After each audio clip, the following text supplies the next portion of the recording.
Hi everyone. I got the new girls in. I'm very happy. I had a few people that heard that I had the breast augmentation, the redo, the change out done under local anesthesia, and they wanted me to talk about the experience.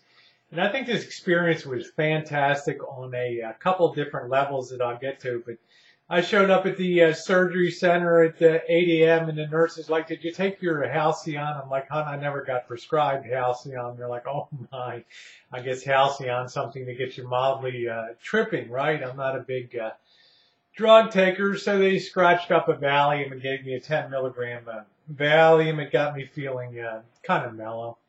So at about 9:15, I'm wheeled in, change, get into your gown, and then at 9:15, you're wheeled into the OR.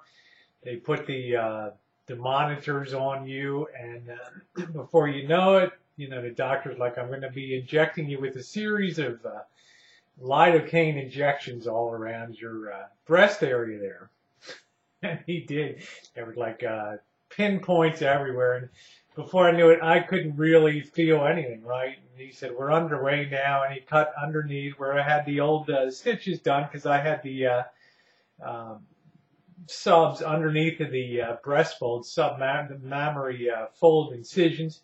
And he pulled out the old ones, no problem. Well, I was going from 600 cc high profile to 700 cc moderate base, which is much fuller, so the pocket had to be expanded on the inside. And this was where stuff got kind of weird because you could feel like the old implants came out fine. They were like showroom new, having been in 2.5 years, and then you had to expand the pocket. And you used like a electric suture, to electric scalpel to do that. And brother, I felt that.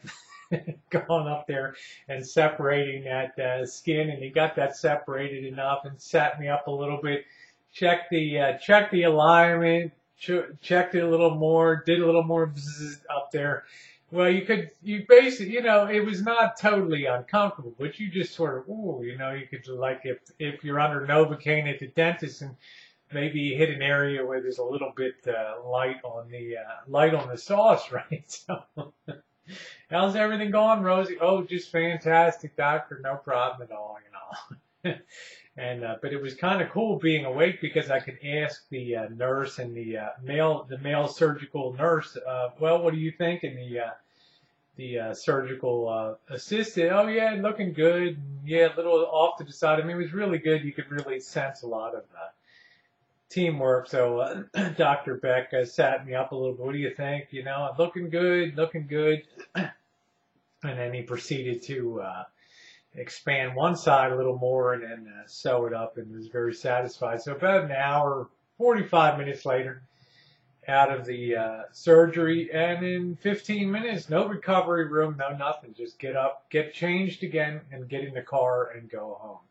And it was so good. I was able to go to work the next day and work a full regular day. Yeah, I didn't go crazy and go nuts lifting stuff and things. I did a little work in the Shine Shack, and I've been taking them easy, wearing the support bra. But I was incredibly pleased with the with not having to go through that, the anesthesiologist and all that, and having to go through the next day's reaction.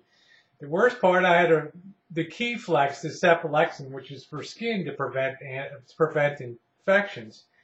He prescribed some of them. I guess I had one on an empty stomach yesterday, and that made me a little felt like I was sick to my stomach and stuff on that, but that passed quick. So I guess for being able to get back in the swing of things quickly, it was awesome. I'm not sure on a first time if you were to do an augmentation or tuba through the belly button up or through the armpit or through the nipple. I'm not sure if you could do all that through or even subglandular down in the mammary fold. I'm not even sure if you could do that the first time under a local, but I think that they do these days, and it's things to get the cost of it down so more people come through. So as you saw from this morning's uploads, the results were definitely definitely beyond my imagination. and I have that fullness in there, and it hardly really costs anything at all to get that changed out and done, because I got full credit for the implants that I had before. That's, they came under that warranty. If you wanted to change them out, and they would do it, they would provide the implants, so that worked really, really well. So I would definitely suggest that. That's my take on doing breast augmentation under a local anesthesia. It sounds like it might be a little, it's not the same as like drilling a tooth out, right? But, you'd be surprised what you get used to. The weirdest part was hearing all the noises, like the old implants being sucked out, and the breast tissue flapping when it's being irrigated. The sounds were weird, and then the doctor pressing that new implants in.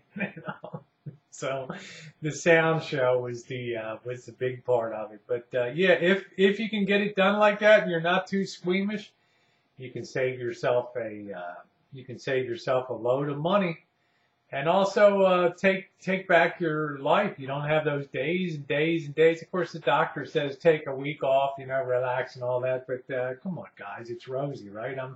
I'm right back out in the shine shack, working and standing and up. You know me, so I'm the worst patient in the world. But anyway, that's my take and my experience with the local anesthesia breast augmentation. And as usual, I welcome your questions and comments.